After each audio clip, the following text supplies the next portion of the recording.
الله أكبر الله أكبر الله أكبر لا إله إلا الله الله أكبر الله أكبر ولله الحمد الله أكبر الله أكبر الله أكبر لا إله إلا الله الله أكبر الله أكبر ولله الحمد. أعوذ بالله من الشيطان الرجيم. بسم الله الرحمن الرحيم. والفجر وليال عشر والشفع والوتر والليل إذا يسر هل في ذلك قسم لذي حجر. السلام علیکم ورحمۃ اللہ وبرکاتہ.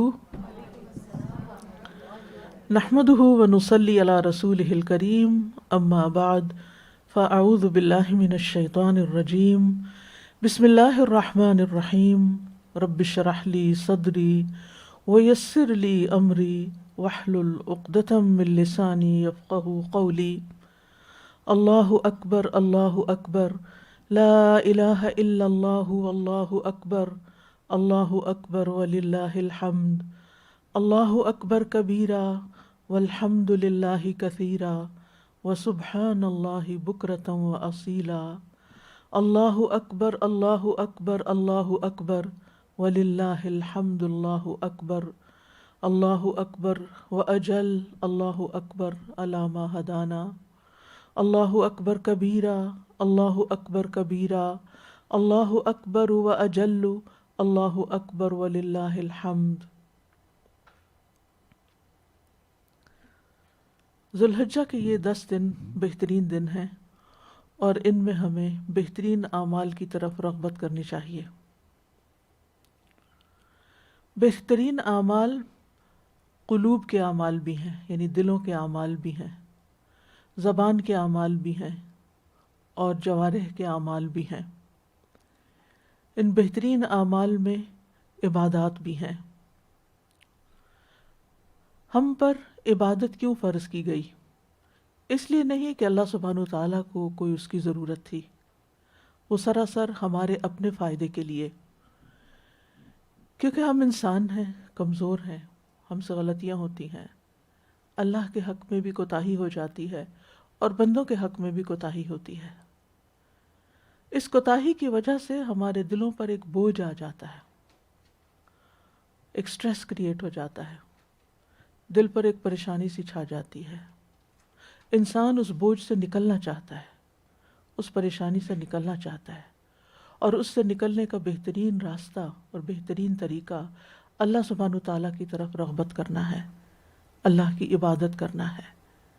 یہ عبادات ہم پر ہمارے ہی فائدے کے لیے فرض کی گئی ہیں تاکہ ہماری کوتاہیوں کا ازالہ ہو سکے، ہماری کمیوں کو پورا کر سکے.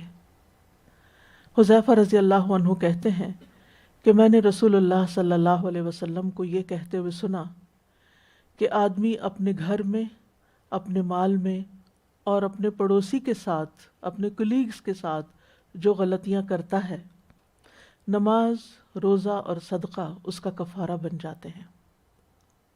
یعنی انسان جب یہ عبادات ادا کرتا ہے تو اس کے یہ گناہ معاف ہو جاتے ہیں. اس دنیا میں انسان تنہا نہیں رہ سکتا، اسے مختلف لوگوں کے درمیان رہنا پڑتا ہے، ان سے تعلقات رکھنے پڑتے ہیں، ان سے معاملات اس کے پیش آتے ہیں، اور یہ سب چیزیں انسان کے لیے آزمائش ہیں. یہ سارے رشتے، یہ محبتیں ایک امتحان ہے. اس آزمائش میں بہت دفعہ ایسا ہوتا ہے کہ انسان سے غلطی ہو جاتی ہے. کبھی وہ جان بوجھ کے کرتا ہے نفس کی غلبے یا جہالت کی وجہ سے، اور کبھی اس سے انجانے میں یہ غلطیاں ہو جاتی ہیں. تو اسلامی عبادات ان کوتاہیوں کا ازالہ ہوتی ہیں، ان کوتاہیوں کو دھو دیتی ہیں. جس طرح انسان کے جسم پر میل لگ جائے تو غسل کرنے سے، وضو کرنے سے، ہاتھ منہ دھونے سے وہ میل کچیل اترتی ہے، اور انسان کا جسم دوبارہ پاک صاف ہو جاتا ہے۔ اسی طرح انسان کی روح پر بھی جب کوئی دھبا لگتا ہے، اس پر بھی جب کوئی بوجھ آتا ہے، جب وہ کسی کے ساتھ کوئی سرکشی کر جاتا ہے یا کوئی اس کے ساتھ سرکشی کر جاتا ہے، تو ایسی صورت میں اس کے اندر ایک بے چینی پیدا ہو جاتی ہے۔ پھر وہ اللہ سبحانہ وتعالیٰ کی طرف راغب ہوتا ہے، مسجد کی طرف جاتا ہے، وضو کرتا ہے، نماز پڑھتا ہے، روزہ رکھتا ہے، اور وہ اس بات کا اعتراف کرتا ہے کہ میرے اندر غلطی ہے، اے رب تو مجھے معاف کر دے، تو اللہ سبحانہ وتعالیٰ اس کو معاف کر دیتا ہے۔ اور یہ عبادات انسان کے تزکیے کے علاوہ انسان کی روحانی نشو و نما میں اس کو فائدہ دیتی ہیں، یعنی انسان اسپرچولی گرو کرتا ہے، انسان پہلے سے بہتر انسان بنتا ہے۔ اسی طرح انسان جب روزہ رکھتا ہے تو بھوک پیاس کے تجربے سے گزرتا ہے، اس سے انسان کو یہ احساس ہوتا ہے کہ اللہ کی نعمتیں کتنی بڑی چیز ہیں، اور اگر وہ پہلے احسان فراموشی کرتا ہے تو روزہ رکھ کے انسان کو جب پیاس لگتی ہے تو پانی کی نعمت کی قدر ہوتی ہے، بھوک لگتی ہے تو کھانے کی نعمت کی قدر ہوتی ہے۔ اسی طرح جب انسان صدقہ اور زکوٰۃ ادا کرتا ہے تو پھر اس کے اندر انسانی ہمدردی کے جذبات پیدا ہوتے ہیں، دوسروں کے دکھ درد اور تکلیف کا احساس انسان کے اندر پیدا ہوتا ہے، اور وہ ایک فائدہ مند انسان بن کر زندگی بسر کرتا ہے۔ اور اگر وہ انسانوں کے حق میں کوئی کمی کر رہا تھا تو انسانوں کو مال دے کر ان کی ضروریات پوری کر کے ان کے حقوق ادا کرتا ہے۔ اس طرح اس کا رویہ بدلتا ہے، اور جب رویہ بدلتا ہے تو انسان ایک بہتر انسان بنتا ہے۔ اور ان میں سے بھی اگر آپ مزید تفصیل میں جائیں تو ہر عبادت جو ہے، ہر سٹیپ جو ہے، اس کے اندر مزید کئی سٹیپس ہیں۔ مثال کے طور پر نماز کے اندر آپ دیکھیں تو آپ مسلسل اپنی پوزیشنز بدلتے ہیں، کبھی آپ قیام کرتے ہیں، پھر آپ پوزیشن تبدیل کرتے ہیں تو آپ رکوع میں چلے جاتے ہیں، پھر آپ پوزیشن تبدیل کرتے ہیں تو آپ سجدے میں چلے جاتے ہیں، پھر آپ کی پوزیشن تبدیل ہوتی ہے تو آپ بیٹھ کر اتحیات پڑھ رہے ہوتے ہیں۔ اسی طرح صبح سے شام تک ہمارے دل کی بھی حالتیں بدلتی رہتی ہیں، ہماری کیفیات میں تبدیلی آتی ہے۔ زندگی کے مختلف جو پہلو، زندگی کے جو مختلف حصے ہوتے ہیں، بچپن سے جوانی، جوانی سے بڑھاپے کی طرف، یہ بھی انسان کی حالتیں بدلتی ہیں۔ پھر انسان کی غفلت سے جب وہ علم کی طرف آتا ہے تو اس کی پوزیشن تبدیل ہو، اس کی حالت بدل جاتی ہے۔ دل کی حالت تو ہر لمحہ ہی بدلتی رہتی ہے۔ تو یہ عبادتوں میں بھی آپ دیکھیے کہ پھر روزے ہیں، کبھی گرمیوں کے روزے ہوتے ہیں اور کبھی سردیوں کے روزے ہوتے ہیں، کبھی دن لمبے ہوتے ہیں، کبھی چھوٹے ہوتے ہیں، کبھی انسان کے پاس مال ہوتا ہے اور وہ دینے والا ہوتا ہے، کبھی انسان محتاج ہو جاتا ہے اور وہ لینے والا بن جاتا ہے۔ ایک وقت ہوتا ہے وہ بچوں پر خرچ کرتا ہے، پھر ایک وقت آتا ہے بچے اس پہ خرچ کرنے لگتے ہیں۔ ایک وقت میں وہ بچوں کو سہارا دیتا ہے، اور ایک وقت ایسا آتا ہے کہ جب بچے اس کے لیے سہارا بن جاتے ہیں۔ اسی طرح حج، تو اس میں بھی آپ دیکھیے کہ حج کسی ایک جگہ بیٹھ کر کرنے والی عبادت نہیں ہے۔ آپ گھر سے سفر کر کے وہاں تک جاتے ہیں، مکہ تک جاتے ہیں، پھر مکہ سے منا جاتے ہیں، منا سے عرفات جاتے ہیں، عرفات سے مزدلفہ آتے ہیں، مزدلفہ سے منا جاتے ہیں، اور پھر واپس مکہ آ کر طواف کرتے ہیں۔ آپ مسلسل اپنی حالت بدلتے چلے جاتے ہیں۔ قرآن مجید میں بھی آتا ہے لَتَرْكَبُنَّ طَبَقًا عَنْ طَبَقٍ، کہ ہم تمہیں ایک حالت سے دوسری حالت میں بدلتے چلے جائیں گے۔ تو ہمیں ایک تو چینج کا عادی ہونا چاہیے، اور یہ تبدیلی جو آتی ہے حالات میں، ماحول میں، رویوں میں، ان سب چیزوں کو پازیٹیولی لینا چاہیے۔ ان سب سے کوپ کرنے کا بہترین طریقہ یہ ہے کہ ہم عبادات پر فوکس کریں، اور خاص طور پر اس عشرے کے اندر ان عبادات کو پوری روح سے ادا کرنے کی پریکٹس کریں، تاکہ جب ہم اس ٹریننگ پیریڈ سے، ان 10 دنوں سے گزریں تو ہم پہلے سے بہتر انسان بن چکے ہوں۔ ہمارا ٹارگٹ یہی ہونا چاہیے، ہمارا گول یہی ہونا چاہیے کہ اس 10 دن کے بعد ہم 10 دن سے پہلے سے بہتر انسان بنیں، یعنی ہمارے عبادت میں، رویوں میں، ذکر میں، صدقہ خیرات میں، انسانی ہمدردی میں بہتر تبدیلی آئے۔ تو ہم بہترین عبادات کے بارے میں پڑھ رہے تھے، کل ہم نے نماز کے بارے میں پڑھا، آج ہم زکوٰۃ کے بارے میں پڑھیں گے، اور اس میں ہم دیکھتے ہیں کہ جو احادیث آتی ہیں اس سلسلے کی۔ زر بن حبیش کہتے ہیں کہ ابن مسعود کے پاس ایک لڑکا پڑھ رہا تھا، ایک لڑکا قرآن پڑھ رہا تھا، ابن مسعود قرآن کے معلم تھے، اور ان کے پاس ان کے ساتھی بیٹھے تھے، تو ایک شخص آیا، اس کو حضرمہ کہا جاتا تھا۔ اس نے کہا ابو عبد الرحمن، اسلام کے کون سے درجات افضل ہیں، یعنی افضل ترین کام کیا ہیں؟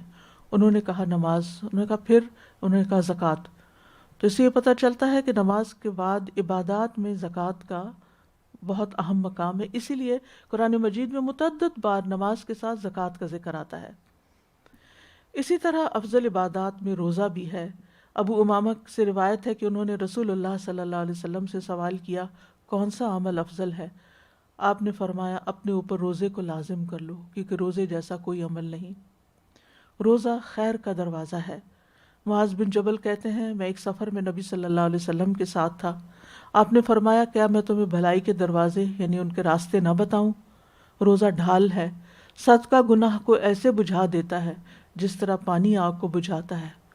بہترین روزہ داؤد علیہ السلام کا روزہ ہے، جو ایک دن روزہ رکھتے تھے اور ایک دن افطار کرتے تھے۔ اسی طرح زمان کے اعتبار سے رمضان کے بعد محرم کے روزے سب سے بہترین روزے ہیں۔ اب نیکسٹ منتھ محرم کا بھی آ رہا ہے، تو ایک کے بعد ایک موقع مل رہا ہے نیکی کے کام کرنے کا۔ رسول اللہ صلی اللہ علیہ وسلم نے فرمایا رمضان کے روزوں کے بعد سب سے زیادہ فضیلت والے روزے اللہ کے مہینے محرم کے ہیں۔ اسی طرح حج جو ہے وہ بہترین عمل ہے، اور حج مبرور۔ رسول اللہ صلی اللہ علیہ وسلم سے پوچھا گیا سب سے افضل عمل کیا ہے؟ آپ نے فرمایا اللہ پر ایمان لانا، جہاد فی سبیل اللہ اور حج مبرور۔ اور سب سے افضل حج وہ ہے جس میں لبیک پکارا جائے اور خون بہایا جائے، یعنی قربانی کی جائے۔ اسی طرح اللہ کے راستے میں نکلنا ایک بہترین عمل ہے۔ پھر ظالم بادشاہ یا ظالم حاکم کے سامنے انصاف کی بات کرنا بہترین جہاد ہے۔ پھر اسی طرح بہترین شہیدوں کے بارے میں ہماری رہنمائی کی گئی، اور بہترین جہاد نفس اور خواہش کے خلاف جہاد کرنا ہے۔ پھر بہترین ہجرت کے بارے میں بتایا گیا کہ تم رب عز و جل کو جو چیز ناپسند ہے اسے چھوڑ دو۔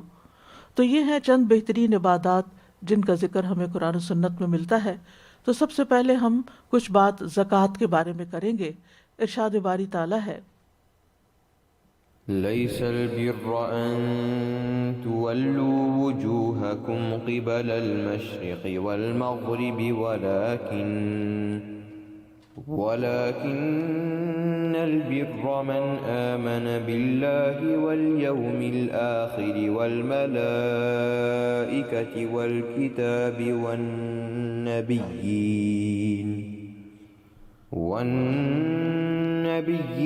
وآتى المال على حبه ذوي القربى واليتامى والمساكين وابن السبيل والسائلين وفي الرقاب وأقام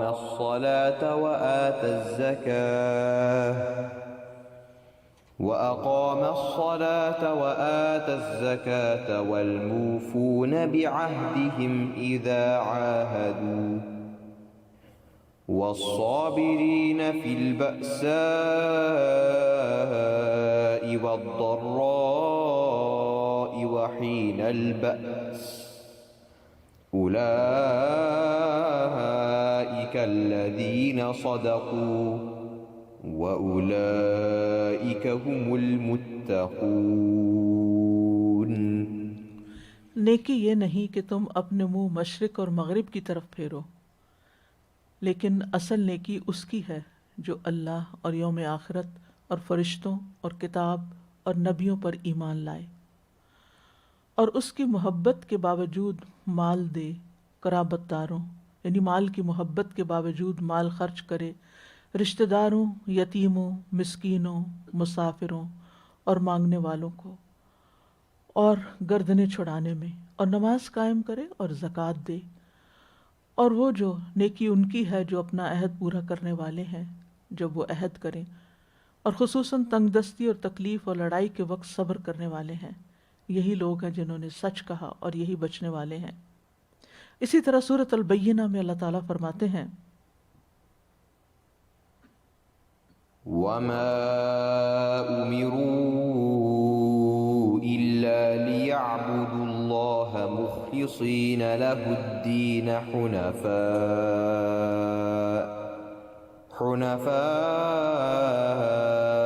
ويقيموا الصلاة ويؤتوا الزكاة وذلك دين القيمة۔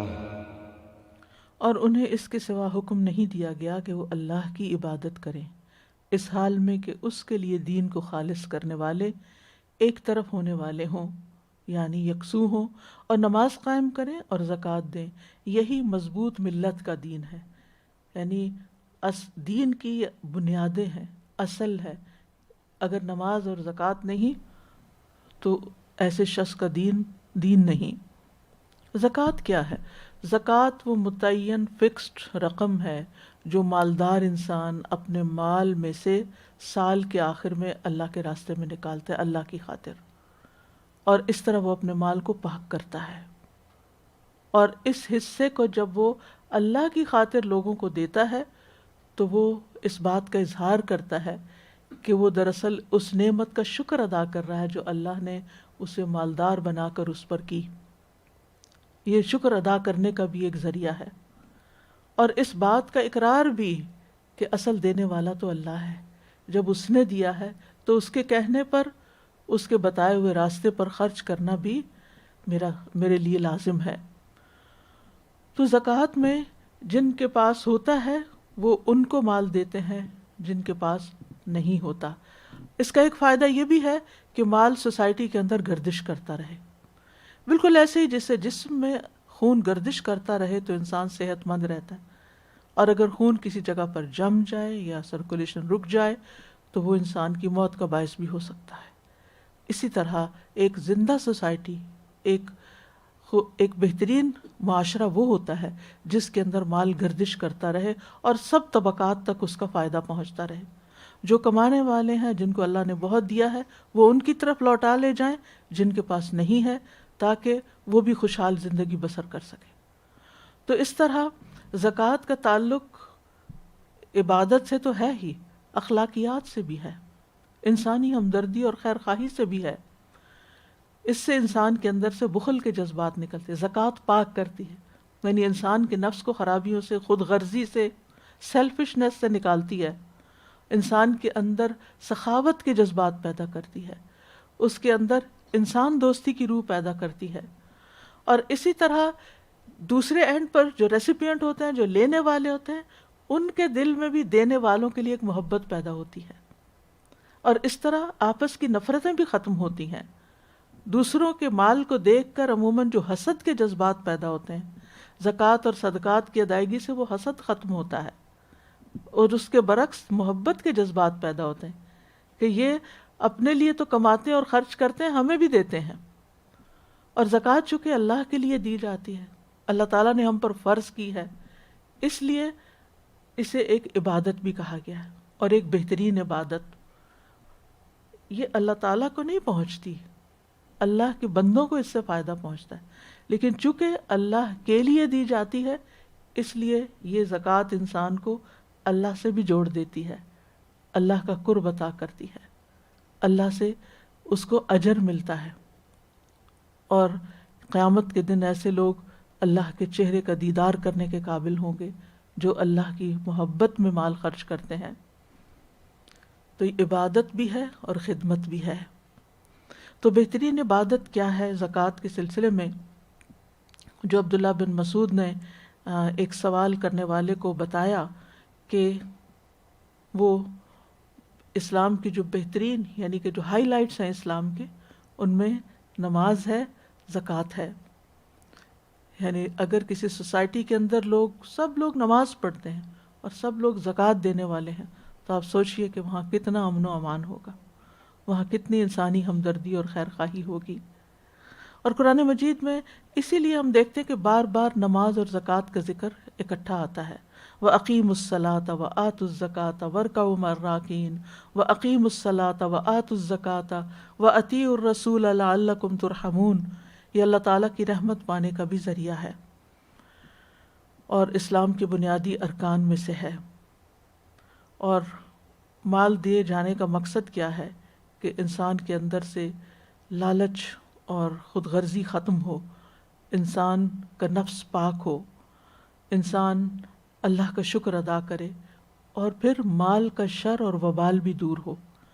ہر نعمت کے ساتھ اس کے منفی آسپیکٹس بھی ہوتے ہیں، اسی لیے ہر نعمت امتحان ہوتی ہے۔ انسان کے پاس جب مال آتا ہے تو مال کا شر بھی ساتھ آتا ہے، جیسے پھول کے ساتھ کانٹا آتا ہے تو ایسے ہی مال کے ساتھ اس کا شر بھی آتا ہے۔ تو جب انسان اپنے مال میں سے زکوٰۃ نکال دیتا ہے تو اس مال کا شر ختم ہو جاتا ہے۔ یعنی اگر اس میں کوئی حرام کی چیز شامل ہو گئی، مشکوک آمدنی شامل ہو گئی، یا کوئی اور ایسی چیز آ گئی کہ جو نہیں ہونی چاہیے تھی اس میں، تو جب انسان اس میں سے کچھ حصہ نکال دیتا ہے تو اس غلط چیز کی وجہ سے انسان پہ جو مصیبت آنے والی ہوتی ہے وہ بھی ٹل جاتی ہے۔ یعنی انسان سے وبال دور ہو جاتا ہے، شر دور ہو جاتا ہے۔ جابر رضی اللہ عنہ کہتے ہیں ایک شخص نے کہا اللہ کے رسول اگر کوئی شخص اپنے مال کی زکوٰۃ ادا کر دے تو یہ کیسا ہے؟ آپ نے فرمایا جس نے اپنے مال کی زکوٰۃ ادا کی بس اس سے اس کے مال کی برائی جاتی رہی، اس کا شر جاتا رہا۔ پھر اسی طرح جو خوش دلی سے زکوٰۃ دے، یعنی بوجھ سمجھ کر نہ دے بلکہ خوش دلی سے زکوٰۃ ادا کرے، ایسے شخص کے لیے جنت کا وعدہ ہے۔ یعنی انسان کو شکر ادا کرنا چاہیے کہ اللہ نے مجھے دینے والا بنایا ہے۔ چونکہ میں ہر سال اپنی زکوٰۃ جو ہے وہ ذی الحجہ میں نکالتی، اتفاق کی بات ہے، یعنی پلانڈ نہیں تھا۔ سب سے پہلی دفعہ شادی کے بعد جب مجھے گولڈ ملا تو وہ پہلی دفعہ مجھے ذی الحجہ میں اس کا ادا کرنا تھا زکوٰۃ۔ تو اس وقت مجھے ذی الحجہ کے اتنے فوائد بھی نہیں پتہ تھے جتنے اللہ سبحانہ وتعالیٰ نے اپنے فضل سے اب سکھائے ہیں۔ تو وہ ذی الحجہ میں ہی ہر سال ادا ہوتی رہی۔ تو اب تو خیر نیت کے ساتھ ادا ہوتی ہے، پہلے تو بغیر نیت کے بس فرض سمجھ کے ادا ہوتی رہی۔ تو میں دعا کر رہی تھی یا رب العالمین ایسی جگہ زکوٰۃ ادا کرنے کی توفیق دے کہ جو بس تو راضی ہو جائے، یعنی کہ بہترین جگہ ہو۔ آپ یقین کریں کہ ایسے ہی کہیں سے کسی رشتہ دار کا میسج آ گیا جو انتہائی ضرورت مند، انتہائی ضرورت، اور آپ یقین کریں کہ جو میں میسج سن رہی تھی اور میں آنسو بہتے چلے جا رہے تھے کہ اللہ سبحانہ وتعالیٰ اس طرح دعائیں سنتا ہے، اس طرح اللہ تعالیٰ دعائیں سنتا ہے۔ کیونکہ پہلا حق رشتہ داروں کا ہوتا ہے، اور اس میں اگر رشتہ داروں کو کوئی چیز جاتی ہے تو اس کا دونا اجر بھی ہو جاتا ہے، صلہ رحمی بھی ہو جاتی ہے۔ اور وہ شدید ضرورت مند تھے اور مجھے خبر ہی نہیں تھی، کیونکہ دور بیٹھ کے بعض اوقات یہ نہیں پتہ چلتا کہ کس کو بزنس میں کتنا لاس ہو گیا، کون اوپر سے وہ نیچے چلا گیا، کون کس بیماری میں مبتلا ہو گیا۔ بعض اوقات لوگ اپنی تکلیفیں، اور خاص طور پر جو ایسے لوگ ہوتے ہیں جن کا ایک اچھا وقت بھی گزرا ہوتا ہے، وہ اپنی حاجتیں ہر ایک سے ہاتھ پھیلا پھیلا کے پیش نہیں کر رہے ہوتے، لیکن کسی کے دل میں اللہ تعالیٰ یہ آپ کا خیال ڈال دے تو وہ اللہ کا آپ پر احسان ہے، اور اس بندے کا بھی آپ پر احسان ہے کہ اس نے آپ کو نیکی کرنے کا موقع عطا کیا۔ تو اللہ سبحانہ وتعالیٰ کا یہ ہم سب پر بہت بڑی رحمت ہے کہ اس نے ہمیں نعمتیں دیں، پھر نعمتوں کو خرچ کرنے کا طریقہ بتایا، بہترین وقت بتایا، بہترین اماؤنٹ بتائی، اور اس کے بدلے میں دل اور روح اور راہ کو سکون قلب بھی عطا کیا۔ یعنی ایک تو ریوارڈ آخرت کے لیے ہے ہی، لیکن جو انسٹنٹ ریوارڈ انسان کو ملتا ہے کہ اس کے دل کے بوجھ اتر جاتے ہیں، اس کی روح تک سیراب ہو جاتی ہے، یہ کسی چیز سے آپ خرید نہیں سکتے۔ یہ چیز آپ کو ڈھیروں مال بھی مل جائے تو یہ خوشی آپ کو نہیں مل سکتی جو آپ حقیقی ضرورت مند کو کوئی چیز دے کر آپ کو خوشی نصیب ہوتی ہے۔ پھر اسی طرح زکوٰۃ جو ہے وہ ان کاموں میں سے ایک ہے جو جنت کے 8 دروازوں سے داخل ہونے کا ذریعہ ہے۔ یعنی جو شخص نماز قائم کرے، اللہ کی عبادت اس طرح کرے، کسی کو شریک نہ کرے، زکوٰۃ دے، بات سنے اور مانے، تو مسند احمد کی روایت کے مطابق اللہ تعالیٰ اسے جنت کے 8 دروازوں سے داخل ہونے کا اختیار دے گا۔ پھر یہ ہے کہ جو زکوٰۃ نہ دے اس کے کانسیکوینسز بھی ہیں۔ زکوٰۃ نہ دینے سے بارش روک لی جاتی ہے، جس زیور سے زکوٰۃ ادا نہیں ہوتی وہ آگ میں لے جانے کا باعث ہے۔ زکوٰۃ نہ دینے والوں کے لیے گنجے سانپ کو مسلط کیا جائے گا قیامت کے دن۔ تو اس لیے ہمیں نمبر 1 خوشی خوشی ادا کرنی چاہیے، پوری کیلکولیشن کے ساتھ ادا کرنی چاہیے۔ یہ نہیں کہ انسان کہ وہ میں سارا سال کچھ نہ کچھ دیتی رہتی ہوں نا تو وہ ہو جائے گی، نہیں، ایسے زکوٰۃ نہیں ہوتی۔ آپ دیکھیے کہ سال کے شروع ہونے سے آخر تک اس وقت اس ڈیٹ پہ آپ کے پاس کیا موجود ہے۔ آج کے دن آپ کی جیب کی ایک کوائن بھی اگر ہے تو اس کو بھی انکلوڈ کریں آپ، ہر چیز کو۔ ویسے تو یہ کہ اگر آپ ویسے ہی لکھ لکھ کے رکھ دیں سارا کچھ اور ہر چیز کی کیلکولیشن پہلے سے ہی ہو، اور پھر اس وقت کیا ہے آپ کے پاس وہ ایڈ کر لیں اور زکوٰۃ کیلکولیٹ کر لیں تو دیر بھی نہیں لگتی۔ ورنہ بعض اوقات صرف اسی بھی سستی ہو جاتی ہے کہ کون چیک کرے کہاں کیا رکھا ہوا ہے، کہ کتنا اس کا وزن ہے کیا نہیں۔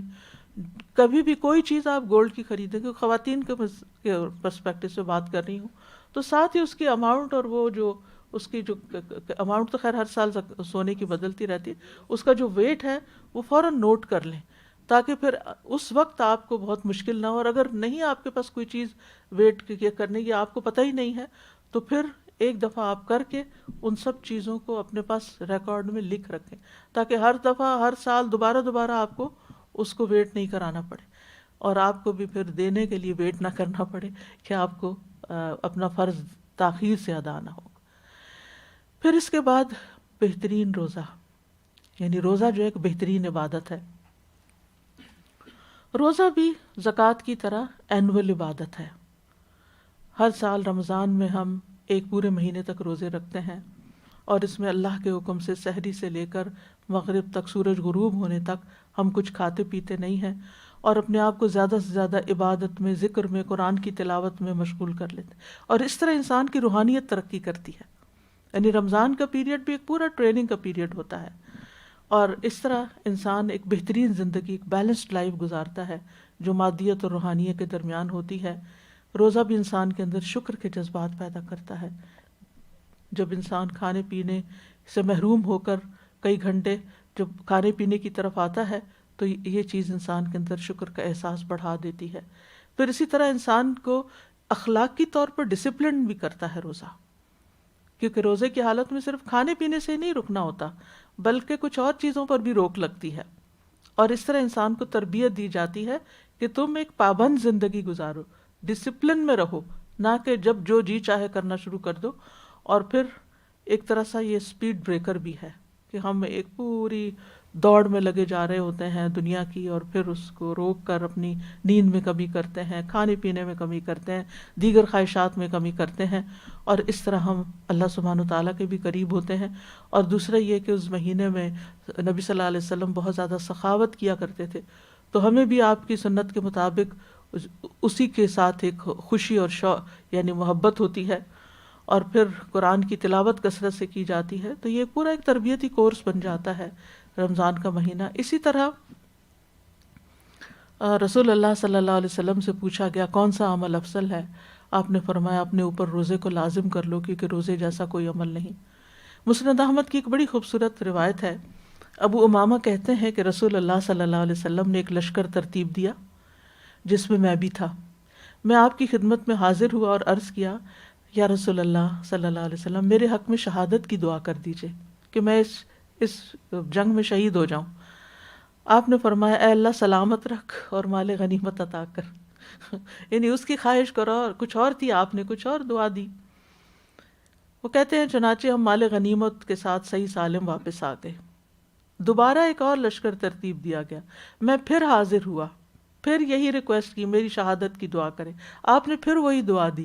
تیسری دفعہ پھر موقع آیا، پھر میں نے یہی عرض کیا، یا رسول اللہ میں اس سے پہلے بھی 2 مرتبہ آپ کے پاس آ چکا ہوں، اب تو آپ میرے لیے شہادت کی دعا کر دیجئے۔ آپ نے پھر سلامتی اور مال غنیمت کی دعا کی، اور ہم صحیح سلامت مال غنیمت کے ساتھ واپس آ گئے۔ اس کے بعد میں آپ کی خدمت میں حاضر ہوا اور عرض کیا کہ مجھے پھر کوئی ایسا عمل بتا دیجئے کہ جس سے یعنی مجھے جنت حاصل ہو جائے، کیونکہ شہید ہونے کا بھی مقصد کیا تھا کہ جنت میں پہنچوں۔ تو آپ نے فرمایا اپنے اوپر روزے کو لازم کر لو، اپنے اوپر روزے کو لازم کر لو، کیونکہ اس جیسا کوئی عمل نہیں۔ کہتے ہیں صحابہ کہتے ہیں کہ اس کے بعد ابو امامہ الباہلی، اکثر نام سنتے ہیں آپ حدیثوں میں ان کا، ان کو، ان کی بیوی، ان کے خادم کو روزے کی حالت میں ہی دیکھا گیا، یعنی پوری فیملی بس پھر روزے سے ہی رہتی تھی۔ اگر کبھی دن کے وقت ان کے گھر سے دھواں اٹھتا، اگر کبھی دن کے وقت ان کے گھر سے دھواں اٹھتا تو لوگ یہی سمجھتے آج ان کے گھر کوئی مہمان آئے ہیں، کیونکہ انہوں نے نبی صلی اللہ علیہ وسلم کی نصیحت کو ایسے پکڑا کہ پھر چھوڑا نہیں۔ امامہ رضی اللہ عنہ کہتے ہیں کہ ایک عرصے تک میں اس پر عمل کرتا رہا جب تک اللہ کو منظور تھا، پھر میں آپ کی خدمت میں حاضر ہوا۔ میں نے عرض کیا یا رسول اللہ صلی اللہ علیہ وسلم، آپ نے مجھے روزہ رکھنے کا حکم دیا تھا، امید ہے کہ اللہ نے ہمیں اس کی برکتیں عطا فرمائی ہیں، اب مجھے کوئی اور عمل بتا دیجیے، یعنی مزید کرنا چاہتا ہوں۔ آپ نے فرمایا اس بات پر یقین رکھو کہ اگر تم اللہ کے لیے ایک سجدہ کرو گے تو اللہ اس کی وجہ سے تمہارا ایک درجہ بلند کر دے گا اور ایک گناہ معاف کر دے گا، یعنی اب نوافل کی کثرت کرو۔ تو اس سے یہ پتہ چلتا ہے کہ شہید ہونا اچھی بات ہے، لیکن زندگی کے ساتھ زندہ رہ کر نیک اعمال کی کثرت کرنا وہ بھی بہت افضل ہے۔ آپ کو معلوم ہوگا، وہ حدیث یاد ہوگی کہ دو بھائی تھے، ایک شہید دونوں کٹھے مسلمان ہوئے تھے، ایک شہید ہو گیا اور دوسرا 1 سال بعد فوت ہوا۔ تو خواب میں دیکھا گیا کہ جو بعد میں 1 سال فوت ہوا ہے وہ جنت میں زیادہ اوپر ہے۔ تو لوگوں کو بڑی حیرانی ہوئی، تو آپ نے فرمایا کیا اس نے 1 سال کی نمازیں نہیں پڑھی، 1 سال کے روزے نہیں رکھے؟ تو یہ زندگی بڑی قیمتی ہے، اور اس میں اگر اللہ آپ کو لمبی عمر دیتا ہے تو پھر ضروری ہے کہ ہم اس کو اب اللہ کی عبادت کے لیے بھی وقف کریں، یعنی ایسے کاموں کا شوق رکھیں، یعنی ضرور وقت نکالیں۔ اب دیکھیں جیسے باقی سارے کاموں کے لیے ہم نے وقت نکالنا ہوتا ہے نا، ایسے ہی عبادت کے لیے بھی وقت نکالنا ہوتا ہے۔ اور اللہ تعالیٰ اگر آپ کو صحت دے، ہمت دے، طاقت دے تو بہترین عبادات کی عادت ڈالتے ہوئے ان کا اہتمام کرتے رہیں۔ تو اس حدیث سے یہ بھی پتہ چلتا ہے کہ صحابہ خیر کی بہت رغبت رکھتے تھے، شوق تھا ان کو کہ نیکی کے کاموں کا پتہ چلے اور وہ کرتے چلے جائیں۔ اور پھر یہ ہے کہ نصیحت پہ عمل بھی کرتے تھے۔ اچھا، عام طور پر لوگ ہم سے آ کے پوچھتے ہیں کہ اچھا کوئی اچھا سا وظیفہ ذکر بتا دیں، کوئی اچھا سا کام بتا دیں، بتا دیتے ہیں، پھر اس کے بعد وہیں کھڑے ہوتے ہیں، وہ اس پہ عمل ہی نہیں کرتے، پھر دوبارہ پھر آ جاتے ہیں، اچھا کچھ بتا دیں جو پہلے بتایا تو اس کا کیا ہوا؟ تو صرف پوچھتے ہی نہیں رہنا چاہیے بلکہ کچھ کرنا بھی چاہیے۔ پھر اسی طرح یہ ہے کہ جو بتانے والا ہو اس کو فرائض کی تلقین کے بعد نوافل کا بھی شوق دلانا چاہیے، کیونکہ یہاں نبی صلی اللہ علیہ وسلم نے نفلی روزے کی طرف توجہ دلائی، کیونکہ رمضان کے روزے تو سبھی رکھتے ہیں، اور نفلی روزوں میں فضیلت والے روزے جو ہیں، پیر اور جمعرات کا روزہ ہے، مہینے کے 3 دن کے روزے ہیں، عرفہ کا روزہ ہے، عاشورہ کا روزہ ہے، عشرہ ذی الحجہ کے 10 دنوں کے روزے، 9 دنوں کے روزے بھی مستحب ہیں۔ اور یہ جو اس حدیث میں ہے نا، لا مثل لہ، ایسا اس کی تو کوئی مثال ہی نہیں، اس جیسی تو کوئی چیز ہی نہیں، یعنی درجات کی بلندی اور گناہوں کو مٹانے میں اس سے زیادہ کوئی فائدے کی چیز نہیں۔ اسی طرح یہ خواہش نفس کو چھوڑنے اور نفس امارہ کو برائی سے روکنے میں اس جیسا کوئی عمل نہیں، پھر شیطان کو دور کرنے میں اس جیسا کوئی عمل نہیں، تزکیہ نفس کے لیے اس جیسا کوئی عمل نہیں، اور انسان کو مزید نیکیوں کی طرف دوڑانے کے لیے اس جیسا کوئی عمل نہیں۔ کیونکہ جو انسان سیلف ڈسپلن جس کے اندر آ جاتا ہے، اپنے نفس کو کنٹرول کرنا آ جاتا ہے، تو پھر اس کے لیے اور کیا چاہیے۔ تو یاد رکھیے، روزہ اللہ سبحانہ تعالیٰ کی پسندیدہ عبادت ہے، اور اس کا اجر اللہ نے اپنے ذمے لیا ہوا ہے، بتایا نہیں ہے۔ اور روزے کی حالت میں اگر کوئی فوت ہو جاتا ہے تو اس کا اختتام جنت پر ہوگا۔ روزہ قبر میں بھی مومن کی حفاظت کرتا ہے، جب قبر میں اس کو لٹایا جاتا ہے تو مومن کے نماز اس کے سرہانے آ جاتی ہے، روزہ دائیں جانب آ جاتا ہے، زکوٰۃ بائیں طرف آ جاتی ہے، باقی نیک کام پاؤں کی طرف آ جاتے ہیں، اور یہ شخص قبر کے اندر بھی پروٹیکٹڈ ہوتا ہے۔ پھر اسی طرح قیامت کے دن بھی روزہ سفارش کرے گا کہ میں نے اس کو کھانے پینے سے روکے رکھا، اللہ تعالیٰ تو اس کے حق میں میری سفارش قبول فرمائے، نہیں تو اس کو بخش دے۔ روزے داروں کے لیے جنت میں مخصوص دروازہ ہے۔ روزہ جہنم کی آگ کو 70 برس دور کرنے والا عمل ہے، اور بندے اور جہنم کے درمیان ایک خندق بن جاتا ہے۔ پھر اسی طرح ایک اور حدیث سے پتہ چلتا ہے، آپ صلی اللہ علیہ وسلم نے فرمایا، الا ادلک علی ابواب الخیر الصوم جنہ، کیا میں تمہیں بھلائی کے دروازے یا راستے نہ بتاؤں؟ روزہ ڈھال ہے، یعنی آپ نے نیکی کا جو رستہ بتایا اس میں سے روزہ بتایا، جو انسان کو جہنم کی آگ سے ڈھال بن کے بچانے والا ہے اور دنیا میں گناہوں سے بچانے والا ہے۔ اور انسان کی خواہش نفس کو پابند کرنے کا بہترین ذریعہ ہے۔ اسی طرح ایک حدیث میں آتا ہے کہ روزہ ڈھال ہے اور مومن کے قلعوں میں سے ایک مضبوط قلعہ ہے، یعنی جس میں انسان پروٹیکٹڈ ہوتا ہے۔ اور بہترین روزہ داؤد علیہ السلام کا روزہ ہے، جو ایک دن روزہ رکھتے تھے اور ایک دن چھوڑ دیتے تھے، اور ہمیشہ روزہ رکھنے کی تلقین نہیں کی گئی کہ انسان کبھی چھوڑے ہی نہیں، کیونکہ انسانوں کا بھی حق ہوتا ہے، گھر والوں کا بھی حق ہوتا ہے، اور انسان کو باقی کاموں کے لیے بھی قوت چاہیے ہوتی ہے، تو ہر انسان اپنی صحت اور حالات کے مطابق نیکی کے کام کرتا رہے۔ اور یہ بھی یاد رکھیں ہم کہ رمضان کے بعد بہترین روزے، کیونکہ ہم بہترین اعمال کی بات کریں نا، تو بہترین اعمال رمضان کے بعد روزوں میں محرم کے مہینے کے روزے ہیں، تو اس کی بھی کچھ پلاننگ کر لیجئے۔ اور پھر یہ ہے کہ محرم کا مہینہ جو ہے وہ اسلامی کیلنڈر کا پہلا مہینہ ہے اور حرمت والے مہینوں میں سے آخری مہینہ ہے، اور محرم کے پہلے 10 دن جو ہیں وہ بھی فضیلت والے دن ہیں۔ بعض نے ولیال عشر سے مراد عشرہ محرم بھی لیا ہے، اور سلف صالحین جو تھے 3 عشروں کی تعظیم کرتے تھے، رمضان کے آخری عشرے کی، ذوالحجہ کے پہلے عشرے کی، اور محرم کے پہلے عشرے کی۔ اور عاشورہ کا روزہ جو ہے وہ پچھلے سال کے گناہوں کی معافی کا ذریعہ بن جاتا ہے۔ نبی صلی اللہ علیہ وسلم اس دن کے روزے کو پسند کرتے تھے، اور اہل و عیال اور ماتحت لوگوں کو بھی اس دن کا روزہ رکھنے کو کہتے، اور آپ نے یہود و نصارہ کی مخالفت کرتے ہوئے 9ویں اور 10ویں کا روزہ رکھنے کی بات بھی کی تھی۔ روزے کے بعد جو بہترین عبادت ہے عبادات میں سے، وہ حج ہے۔ حج جو ہے یہ استطاعت کرنے والے شخص پر زندگی میں ایک بار فرض ہے، اور جس کے پاس ہمت سکت نہ ہو مالی یا جسمانی اعتبار سے، تو اس پر حج فرض نہیں ہے۔ حج میں انسان اپنے وطن سے نکلتا ہے، مکہ میں جاتا ہے، طواف کرتا ہے، صفا مروہ کے درمیان سعی کرتا ہے، عرفات میں قیام کرتا ہے، جمرات پہ پتھر مارتا ہے، قربانی کرتا ہے، اور اس طرح کے دیگر ریچول جو ہے وہ حج کے موقع پر ادا کیے جاتے ہیں۔ اور یہ سارے ریچول دراصل اللہ کے حکم کے مطابق کام کرنا ہے۔ جب میں فرسٹ ٹائم حج پر گئی تھی تو میں ان سارے ریچولز کو ادا کرتے ہوئے ایک ہی بات کرتی جاتی تھی اپنے آپ سے، کیوں اتنا پیسہ خرچ کر کے سب لوگ یہاں پہنچے ہیں، اور یہ کیا کر رہے ہیں، یہاں منا میں کیوں لیٹے ہوئے ہیں، کیوں رات آ کے یہاں بسر کر رہے ہیں، یہ عرفات کی دھوپ کیوں برداشت کر رہے ہیں، یہ مزدلفہ میں کیوں لیٹے ہوئے ہیں، یہ پتھر کیوں مار رہے ہیں، یہ سب کیا ہے، یہ کیوں ہے۔ اور ایک وقت لگا مجھے ان کی حکمتیں سمجھنے کا، کیونکہ اٹس مائنڈ بلوئنگ، یعنی جب آپ وہاں جاتے ہیں فرسٹ ٹائم خاص طور پر، اور میرا وہ پہلا ہی موقع تھا وہاں جانے کا، تو بہت اوور ویلمنگ ہو گیا تھا۔ تو یہ ہے کہ اصل بات ہے اطاعت، گھر سے نکل پڑے، طواف کرو، چکر لگا، کیوں چکر لگائے جا رہے ہیں ایک کمرے کے، اللہ نے کہا ہے اس لیے لگا رہے ہیں، وہ اس اطاعت پر اجر دے گا۔ صفا مروہ کے بیچ میں کیوں دوڑو، ہاں ہم کہہ سکتے ہیں حضرت ہاجرہ دوڑی تھی، ٹھیک ہے اچھی بات ہے، وہ تو ایک ضرورت کے لیے دوڑی، ہم کیوں دوڑ رہے ہیں، ہاں ہماری بھی ضرورتیں ہیں، ہماری بھی بہت سی دعائیں ہیں جو اس بھاگ دوڑ میں ہم کرتے رہتے ہیں۔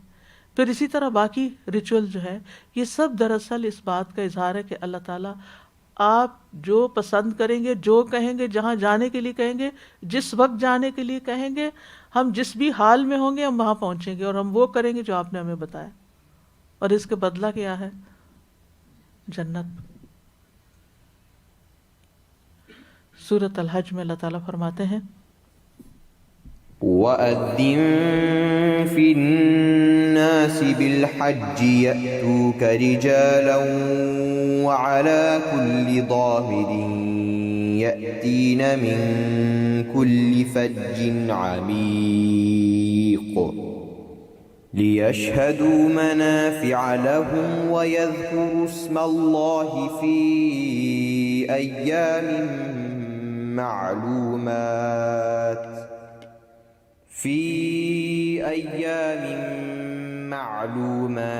عَلَى مَا رَزَقَهُم مِّن بَهِيمَةِ الْأَنْعَامِ فَكُلُوا مِنْهَا وَأَطْعِمُوا الْبَائِسَ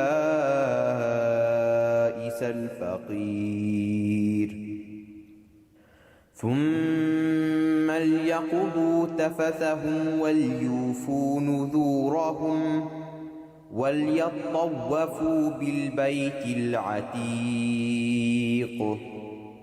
ذلك ومن يعظم حرمات الله فهو خير له عند ربه وأحلت لكم الأنعام إلا ما يتلى عليكم فاجتنبوا الرجس من الأوثان واجتنبوا قول الزور۔ اور لوگوں میں حج کا اعلان کر دو، وہ تیرے پاس پیدل اور ہر لاغر سواری پر آئیں گے جو ہر دور دراز راستے سے آئیں گے، تاکہ وہ اپنے بہت سے فائدوں میں حاضر ہوں اور چند معلوم دنوں میں ان پالتو چوپاؤں پر اللہ کا نام ذکر کریں جو اس نے انہیں دیے ہیں، سو ان میں سے خود بھی کھاؤ اور تنگ دست محتاج کو کھلاؤ۔ پھر وہ اپنا میل کچیل دور کریں اور اپنی نظر پوری کریں اور اس قدیم گھر کا خوب طواف کریں۔ وَلْيَطَّوَّفُوا،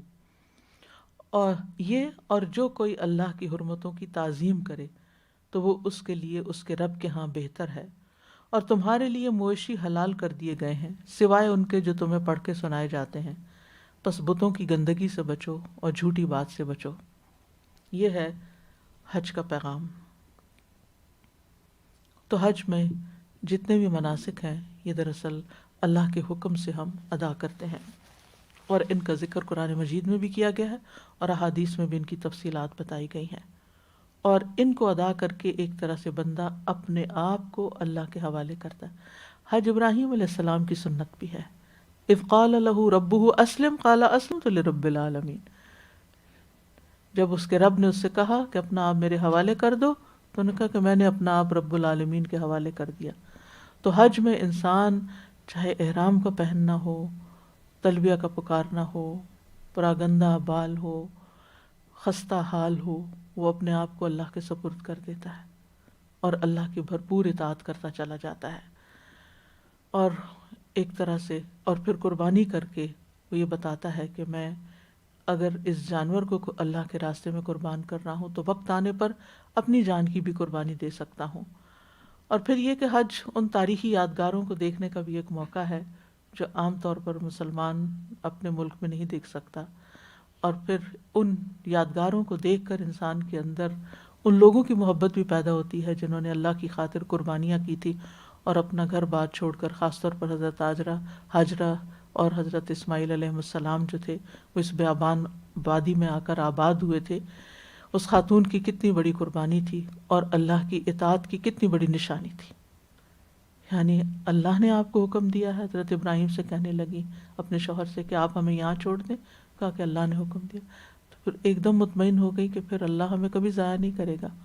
تو اس سے یہ پتہ چلتا ہے کہ جو کام اللہ کے حکم کے تحت کیا جائے اس میں اللہ کی مدد شامل ہوتی ہے، اس سے انسان کو نقصان نہیں ہوتا، چاہے وہ مال قربان کرنا ہو، چاہے وقت لگانا ہو، چاہے کچھ بھی، اس میں فائدے ہی فائدے ہیں انسان کے۔ حتیٰ کہ جانوروں کی قربانی کا بھی اور ان سارے مقامات کو دیکھنے کا فرمایا کہ وہ وہاں پر جو ان کے لیے فوائد ہیں ان کا مشاہدہ کریں، لیشہدوا منافع لہم، جہاں سیکریفائسز ہو رہی ہیں وہاں پر فائدے بھی بہت سے ہیں، ایک زبردست ایکسپیرینس ہے، ایک مومن کی سیاحت ہے۔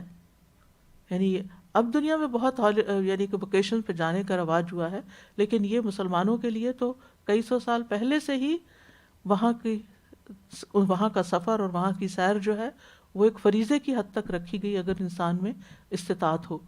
پھر اسی طرح یہ ہے کہ مختلف کلچرز کو دیکھنے اور سمجھنے کا موقع ملتا ہے، مختلف لوگوں کا طرز زندگی دیکھنے کا موقع ملتا ہے، مسلمانوں کے درمیان اتحاد پیدا ہوتا ہے، ایسے لوگوں کو جن کو آپ نہ جانتے ہیں نہ پہچانتے ہیں ان کے ساتھ بیٹھتے ہیں، بات چیت کرتے ہیں، اور صرف ایک ایمانی رشتے میں آپ پروئے ہوئے ہوتے ہیں، تو کتنے خوبصورت وہ ایکسپیرینس ہوتے ہیں، اور کیسے کیسے لوگ آپس میں جڑ جاتے ہیں اور کیسے وہ دوستیاں بعد تک بھی قائم رہتی ہیں۔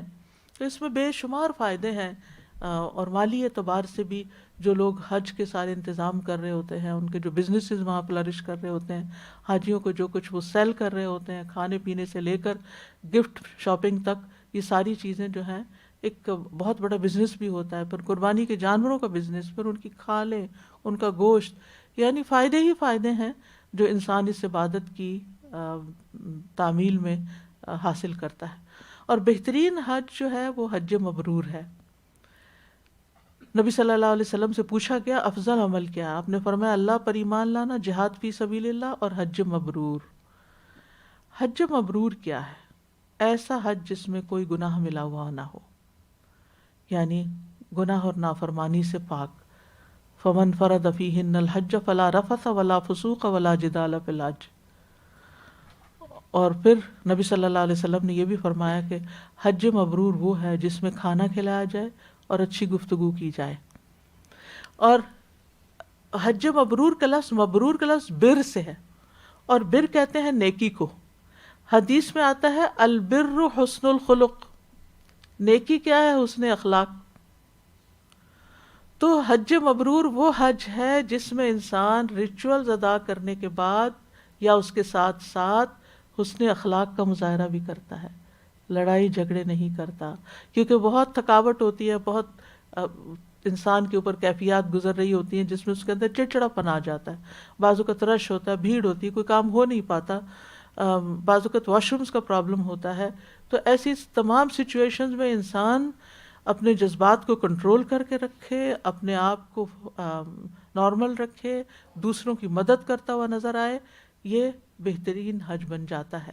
یعنی صرف وہاں کی عبادت ہی حج کو حج مبرور نہیں بناتی، بلکہ انسانوں کی خدمت بھی اور انسانوں کے ساتھ اچھا سلوک اور معاملہ، یہ بھی حج مبرور کے لیے اہم ہے.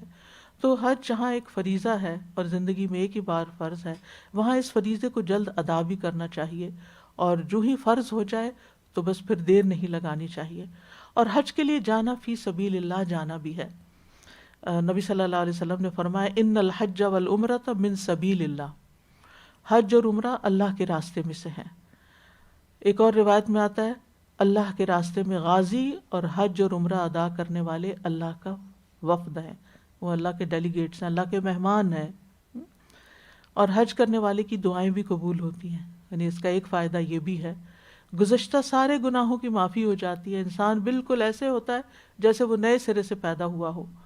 پھر پے در پے حج کرنا فقر اور محتاجی دور کرنے کا ذریعہ بھی ہے. کمزوروں، بوڑھوں اور عورتوں کا جہاد حج ہے. اور اگر حج کی نیت سے انسان نکلتا ہے اور وفات ہو جاتی ہے راستے میں، تو قیامت کے دن تک حج کرنے والے کا ثواب لکھا جاتا ہے. یعنی وہ ثواب بند نہیں ہوتا، کنٹینیوس ہوتا ہے. تو حج جو ہے انسان کے اندر اخلاص بھی پیدا کرتا ہے، کیونکہ اتم الحج والعمرۃ للہ، نعمتوں پر شکر ادا کرنے کا ذریعہ. کیونکہ انسان ہر طرح کے لوگوں کو دیکھتا ہے، امیر، غریب، فقیر، بوڑھے، بیمار. بعض اوقات انسان کہتا ہے میں تھک گیا ہوں، لیکن دیکھتا ہے کہ ایک شخص کا پاؤں ہی صحیح طور پر، یعنی کہ اس کا پاؤں ہے ہی نہیں. میرے پاؤں میں تکلیف تھی، تو میں جب طواف کر رہی تھی تو تھوڑا مشکل ہو رہا تھا طواف، تو میری ایک دم نگاہ پڑی اپنے سے سامنے شخص پر جو ایک پاؤں کے اوپر اور بیساکھیوں کے ساتھ طواف کر رہا تھا. تو انسان کو شکر کے جذبات پیدا ہوتے ہیں جب انسان اوروں کو دیکھتا ہے کہ وہ آپ سے بھی مشکل حال میں ہے، تو آپ کو پھر سیلف پٹی نہیں رہتی، آپ اللہ کا شکر ادا کرتے. تو حج کے موقع پر انسان بہت مواقع پر شکر گزار بھی ہوتا ہے. پھر یہ ہے کہ یہ فریضہ ادا کرنا اللہ تعالیٰ کو بہت محبوب ہے، کیونکہ اللہ کے دوست ابراہیم علیہ السلام کی سنت بھی ہے. اس حج کے سفر میں انسان اپنے نفس کے ساتھ بہت جہاد کرتا ہے. اور obviously یہ ایسا جہاد ہے جس میں قتال نہیں، لیکن بہت سی جگہ پر ضبط نفس اور صبر کا امتحان ہوتا ہے. پھر اجر پانے کا ذریعہ ہے، اللہ کے ذکر کا ذریعہ ہے، شاعر اللہ کی تعظیم کا ذریعہ. آپ دیکھیے کہ تلبیہ اور ذکر اور تکبیرات اور یہ تمام چیزیں ذکر میں اضافے کا سبب بنتی ہیں. پھر افضل عشرے میں یہ حج کا فریضہ ہوتا ہے. اور پھر یہ ہے کہ تمام گناہوں کی معافی کا ذریعہ اور دعوت اللہ کا بہت بڑا ذریعہ بنتا ہے. آپس کے مسلمانوں کے تعارف اور آپس کی محبت اور مودت بڑھانے کا ذریعہ بنتا ہے. معاشرتی تعلقات مضبوط ہوتے ہیں، دوستیاں مضبوط ہوتی ہیں، مشقتیں برداشت کرنے کی عادت ہوتی ہے، اور فزیکلی بھی انسان اسٹرانگ ہو کر لوٹتا ہے. کیونکہ حج آرام سے بیٹھ کے کسی کرسی پہ نہیں کیا جا سکتا، اس کے لیے آپ کو بہرحال کہیں نہ کہیں ضرور چلنا پڑتا ہے اور مشقت کرنی پڑتی ہے. آپ کا خون پسینہ ایک ہوتا ہے، تو اس سے یہ چیز بھی انسان کے اندر ایک یعنی دنیاوی اعتبار سے بھی بہتری لاتی ہے۔ پھر افضل حج میں جو ایک اور حدیث کے مطابق العج والثج، جس میں بہت تلبیہ پکارا جائے اور خوب خوب قربانیاں کی جائیں، اور یہ دو اعمال خاص ہیں حج کے جو حج پر ہی ادا ہوتے ہیں، یعنی تلبیہ اور اس کے ساتھ ساتھ قربانی کا کیا جانا۔ اس کے بعد بہترین عبادت جہاد اور ہجرت ہے۔ ارشاد باری تعالیٰ ہے الذين آمنوا وهاجروا وجاهدوا في سبيل الله بأموالهم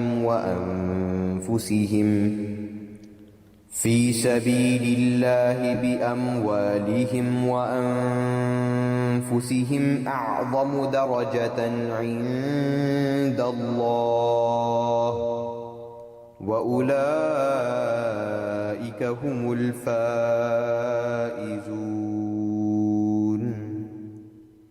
يبشرهم ربهم برحمة منه ورضوان وجنات لهم فيها نعيم مقيم خالدين فيها أبدا إن الله عنده أجر عظيم۔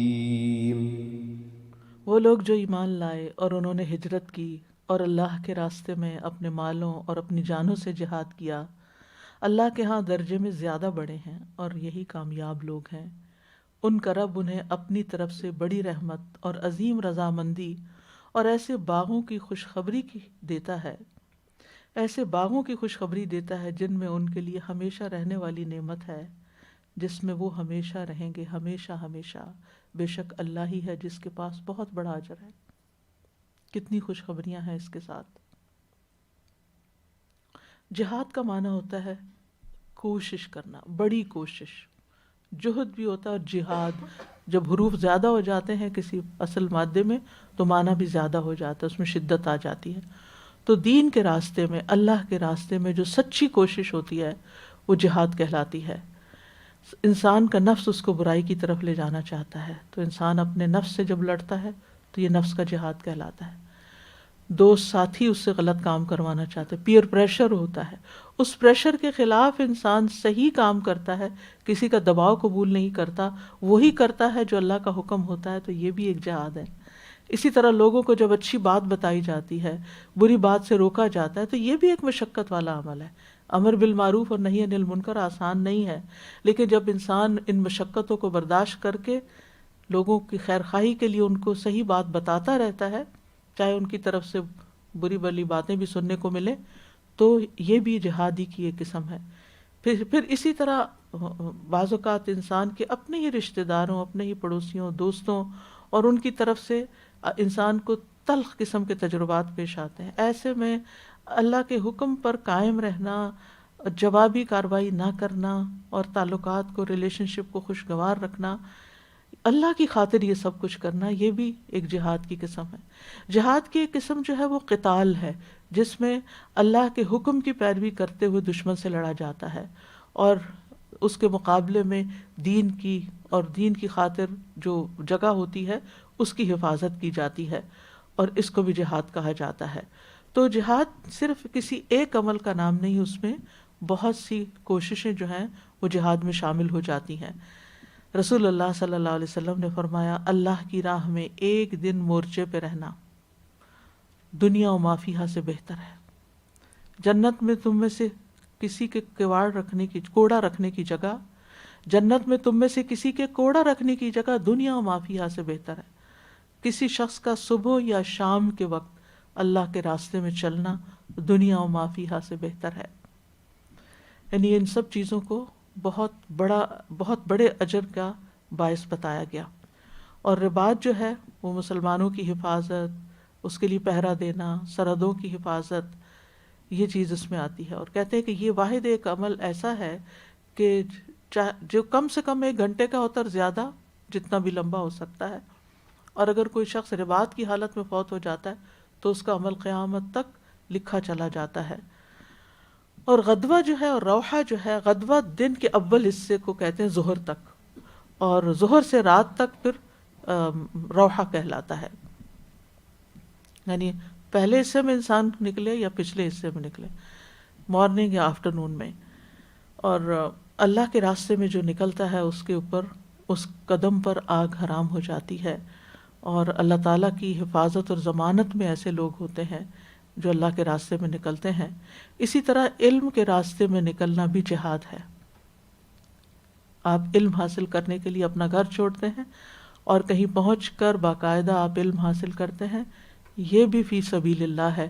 رسول اللہ صلی اللہ علیہ وسلم نے فرمایا جو شخص طلب علم میں گھر سے نکلا، یعنی یہ نیت کر کے نکلا کہ میں کوئی اچھی بات سیکھ کر آؤں، وہ واپس آنے تک اللہ کے راستے میں ہے.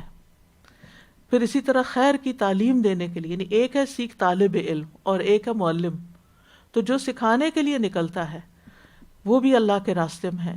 رسول اللہ صلی اللہ علیہ وسلم نے فرمایا جو شخص میری اس مسجد میں آئے اور اس کا ارادہ صرف کوئی اچھی بات سیکھنا یا سکھانا ہو. آپ نے اپنی مسجد کا ذکر اس لیے کیا کہ اس وقت علم کا مرکز صرف وہی مسجد تھی، آپ کے علاوہ کہیں اور علم کی مجالس نہیں لگتی تھی، تو اس لیے آپ نے لیکن اس کے بعد پھر عمومی حکم بھی ہو سکتا ہے کہ جس بھی ایسی جگہ پر جہاں علم سکھایا جاتا ہو وہاں پہنچنا. فرمایا اور کوئی دنیاوی غرض نہ ہو، یعنی کوئی اور لالچ نہ ہو، تو اس کا درجہ اللہ کی راہ میں جہاد کرنے والے کا سا ہے. اور جو شخص کسی اور مقصد کے لیے مسجد میں آیا وہ اس آدمی کی طرح ہے جس کی نظر کسی اور کے مال پر ہو، یعنی اس نے وہ اجر کھو دیا. تو انسان جب خیر کی بات سیکھنے کے لیے یا سکھانے کے لیے نکلے تو اس کا اجر اللہ ہی سے چاہے اور اللہ کی خاطر وہ یہ کام کرے. صبح کے وقت علم کے لیے نکلنے کی فضیلت بتائی گئی کہ تم میں سے کوئی ہے جو صبح سویرے بتھان جائے اور بغیر کسی گناہ اور قطع رحمی کے بڑے بڑے کوہان والی اونٹنیاں لے آئے، 2 اونٹنیاں لے آئے. آپ نے فرمایا، لوگوں نے عرض کیا ہم میں سے ہر کوئی یہ چاہتا ہے.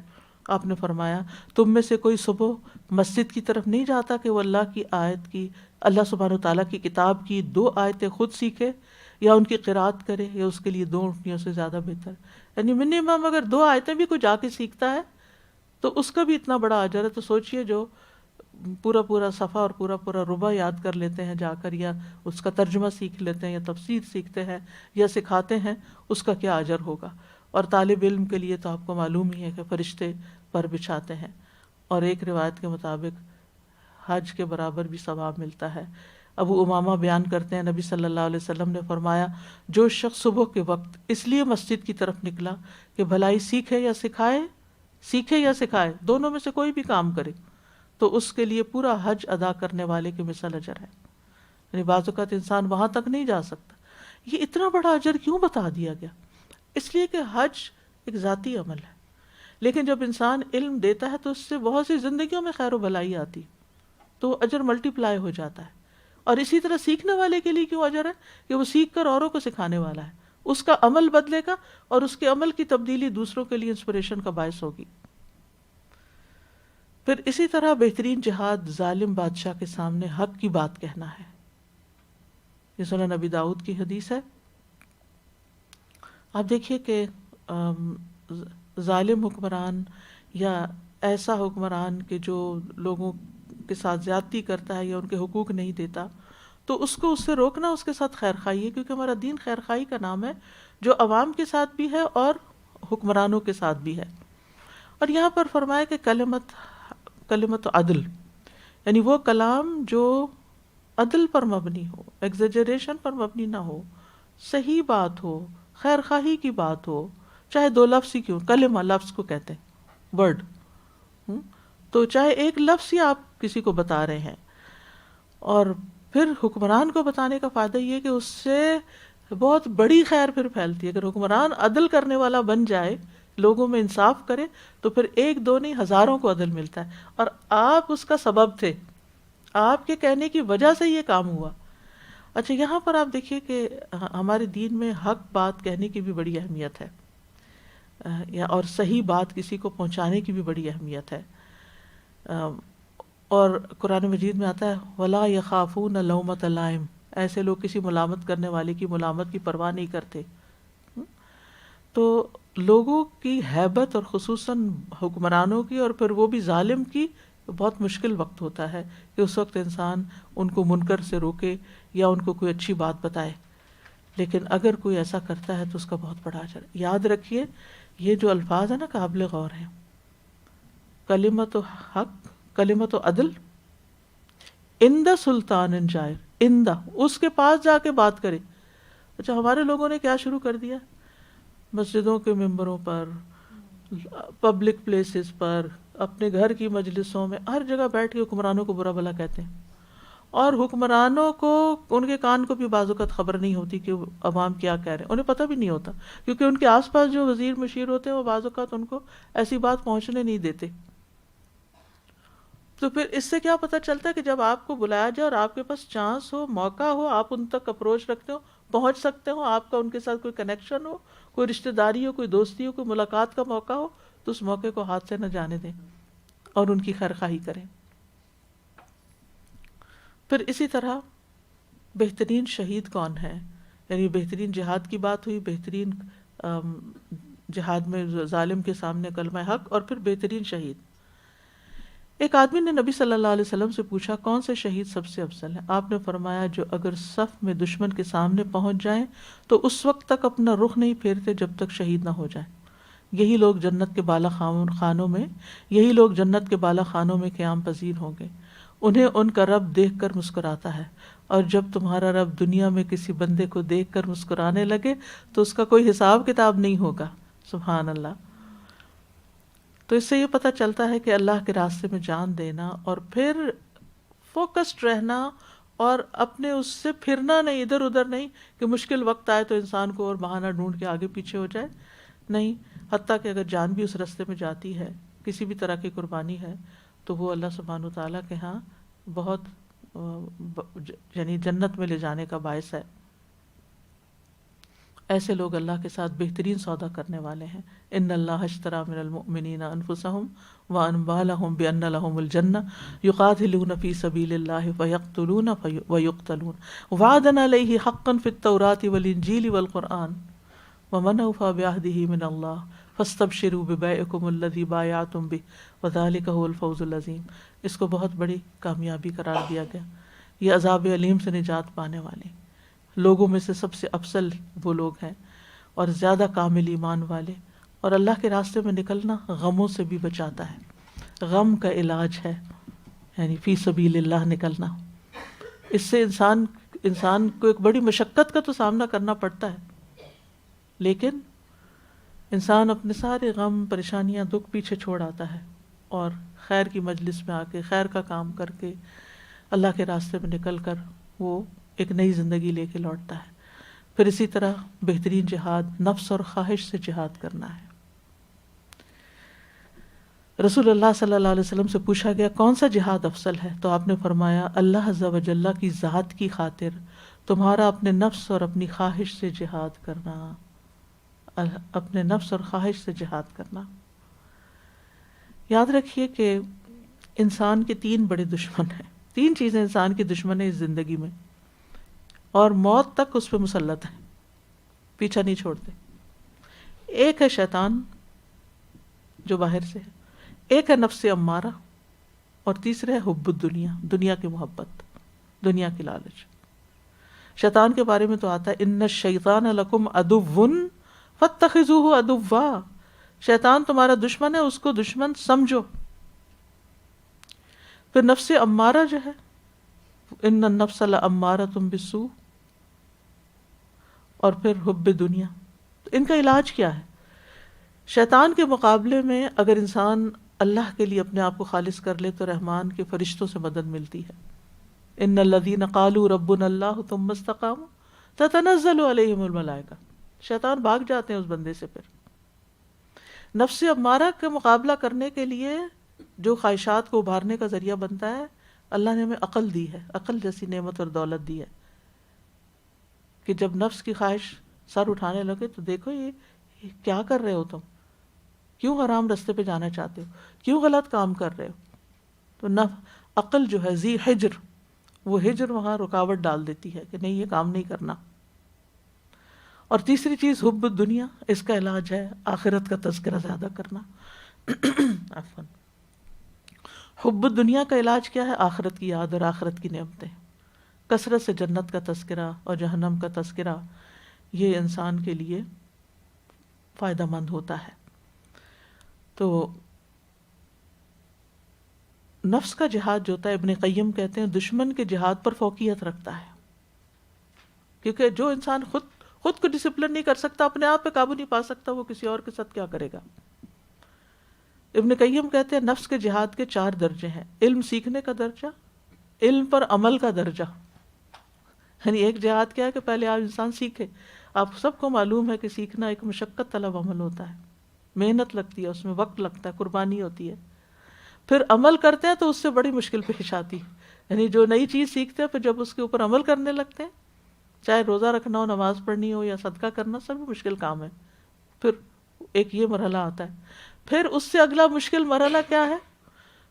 اس سے اگلا مشکل مرحلہ کیا ہے؟ ابھی نیکسٹ. اچھا، اس سے اگلا مرحلہ کیا ہے؟ دعوت دینا، کسی کو دین کی دعوت دینا.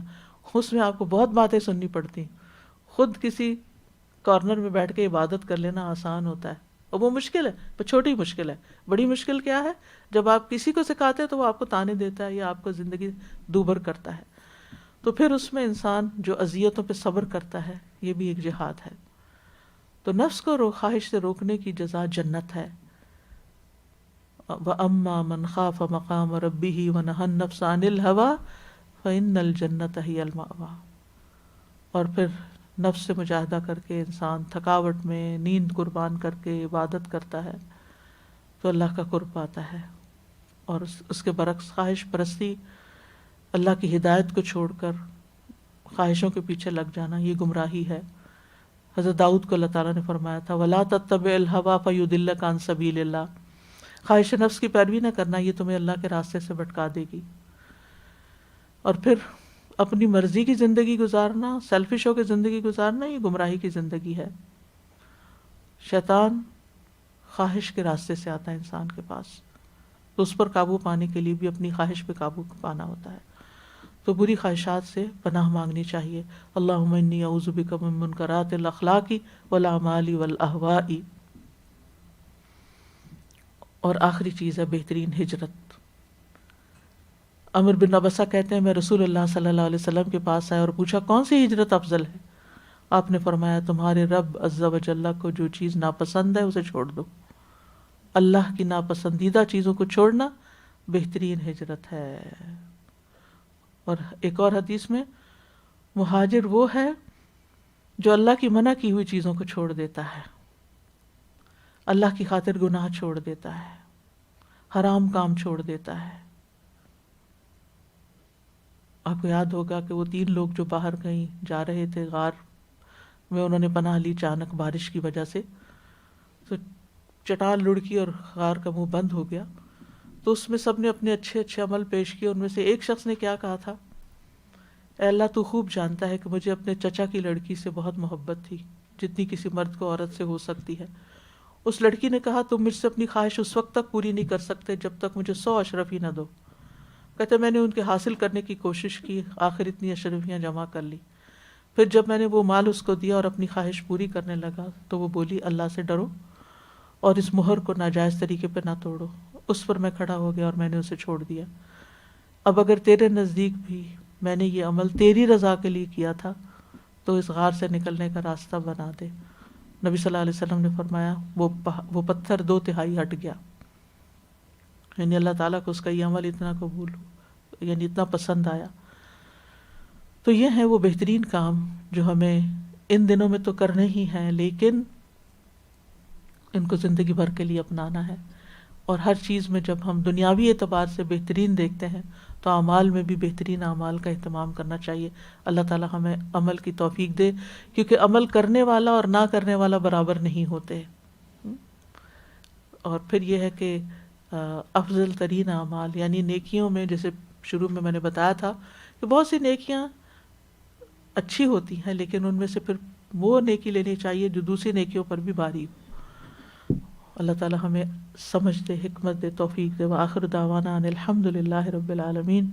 سبحانک اللہم وبحمدک، اشہد ان لا الہ الا انت، استغفرک واتوب الیک۔ اللہ اکبر اللہ اکبر اللہ اکبر، لا الہ الا اللہ، اللہ اکبر اللہ اکبر وللہ الحمد، اللہ اکبر اللہ اکبر اللہ اکبر، لا الہ الا اللہ، اللہ اکبر اللہ اکبر وللہ الحمد۔